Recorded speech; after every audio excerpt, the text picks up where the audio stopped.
Friendly Radio, en direct des éditions Walada, en présence de Jacques Biolay, qui vient d'écrire son dernier roman, Le Grand Escalier. Est-ce que vous pouvez nous en parler, Jacques? Oui, sans vouloir vous corriger, il s'agit d'un conte plutôt que d'un roman. Je appellerais ça un conte initiatique. Et j'ai déjà écrit des contes, mais de plus brefs, de 3-4 pages, qui sont réunis dans un précédent livre qui s'appelle Contes de la vie seconde, qui ont aussi été publié par Françoise Mingot des éditions Walada. Et là, il s'agit d'un conte qui, à lui seul, occupe une centaine de pages. Et ce conte, la thématique de ce conte, c'est la relation entre l'univers de l'enfant et celui de l'adulte. Oui, c'est ce que je vais vous parler, vous demander exactement qu'est-ce que parle ce livre. Alors, comme je vous le dis, le conte, eh bien, c'est une manière métaphorique d'aborder une thématique. On ne parle pas d'ailleurs du mot thématique dans un conte, c'est des termes trop intellectuels. Quand on essaye de parler avec un conte, on essaye de transmettre quelque chose, je dirais qu'on s'adresse à une part, comment dire, immémorielle de l'être, quelque chose qui appartient à l'enfance ou quelque chose qui appartient à la nuit des temps. Et je pense que quand on commence une histoire, c'est pas le cas de celle-ci, mais quand on commence par « Il était une fois », je pense que ça mobilise émotionnellement, intellectuellement, d'autres strates de notre mental. Et on est d'accord de suivre le narrateur, même si on sait que cette histoire est inventée. En l'occurrence, cette histoire commence par cette phrase « Il y avait une éternité que cela durait ». Voilà, il y avait une éternité que ce rapport entre l'enfant et l'adulte rythme précisément la vie de l'enfant, la conditionne et parfois, même assez souvent, l'empêche d'être celui qu'il pourrait être. Oui, parce que là, je vois sur cette table de nombreuses œuvres. Vous avez écrit des contes aussi. Oui. Je crois que vous avez fait des sculptures, des peintures. Racontez-nous un petit peu. Voilà. Oui, effectivement, mon activité professionnelle principale, c'est celle de la peinture. J'ai maintenant 62 ans et j'ai commencé quand j'en avais 17, la peinture. Donc très tôt, j'ai eu un atelier et j'ai fait beaucoup de peinture à l'huile pendant 20-25 ans. Et ensuite, je me suis tourné vers le pastel. J'ai fait beaucoup de choses depuis les années 90 en pastel. Vous parlez de la sculpture, j'ai aussi fait un certain nombre de sculptures en bronze.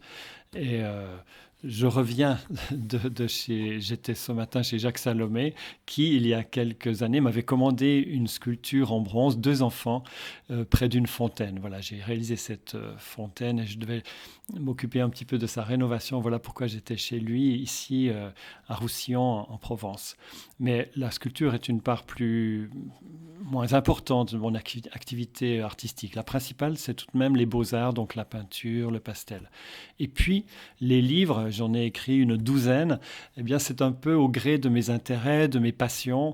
Et je dois dire que plus les années avancent, plus il me semble que je me dirige vers l'écrit. J'aime beaucoup travailler un texte, l'imaginer, le mettre au point, le peaufiner, parce qu'à travers ce travail d'écriture, je pense qu'on peut aller vers plus de clarté dans son esprit, plus de maturité dans le développement de son être.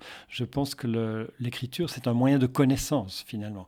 Alors, il y a plusieurs manières, plusieurs genres dans ce que j'ai écrit.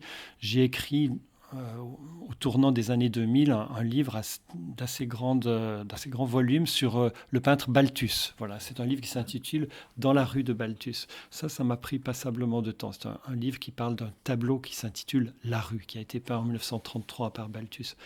Ensuite, si on considère ce que j'ai écrit, c'est vrai que souvent, si on peut dire que le fil rouge de ce que j'ai écrit est constitué par l'enfance. Assez souvent, l'enfance est au centre de ce que j'ai écrit. Un autre livre que je pourrais citer, qui a aussi été publié par Madame Mingot, c'est un livre qui s'intitule « Papa, c'est quoi l'infini ?» Alors dans ce livre, contrairement aux autres, je suis assez autobiographique. C'est-à-dire que lorsque ma première fillette est née, dans les années qui ont suivi, toutes les années qui ont suivi, je ne pouvais m'empêcher de prendre quelques petites notes pour essayer de me souvenir de perles, de petites paroles, de petits instants qui me fascinaient, qui étaient très intéressants, qui étaient très significatifs aussi de la poésie propre à l'enfance, du regard propre à l'enfance. Et moi, adulte que j'étais, je me sentais parfois comme initié à une certaine forme de regard par l'enfant. Bien sûr, l'adulte a une responsabilité par rapport à l'enfant, il va lui enseigner beaucoup de choses, il apparaît